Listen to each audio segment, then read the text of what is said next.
of strikes. We are seeing retaliation by the Iranians that the Venezuelans didn't have the ability to do.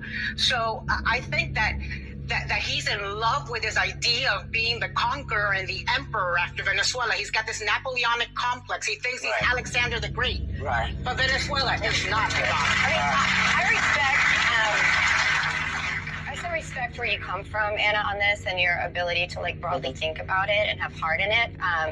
I also think it's very easy to have political concussion at this point where, and I actually had a concussion a year ago, one of the side effects was losing depth perception, where you can't see the depth of what is going on because you're just being constantly barraged by information or political opinion and now war. Understandably, the Americans are fatigued with the idea of war. We get that, right? We sit here and we know the repercussions of it, including the death. And I do want to say our hearts are with the families of those fallen soldiers.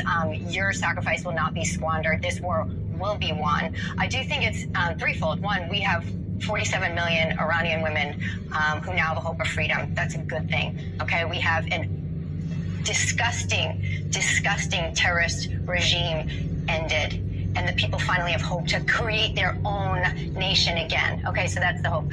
When we zoom out in geopolitical realm, okay, which is not my specialty either, but I have a ton of friends in the military who specialize in this.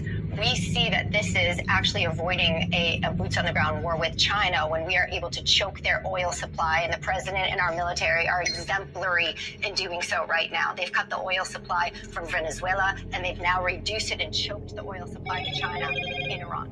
And now what that does is presumably prevent China from having an absolute stronghold on the globe. So this is a strategic move geopolitically that we may not fully understand, but I absolutely trust that this is best for our nation, and we should be America first. I am not seeing America first. I think people that voted for Trump, I was not one of them. I think you were. Those people wanted America first. I proudly voted for Trump because the alternative was not great, and we would absolutely be under the wrong power if the alternative. I'm going to stop everybody. I'm not optimistic because, you know, when you throw in religion and you throw in male dominance, and sometimes when you know, all kinds of stuff, you have to surf a lot of this. And if you don't know what's going on, all we can do is talk about what we see. But I am cautiously watching to see who is going to end up becoming the leader. And it is not some before, and here's after.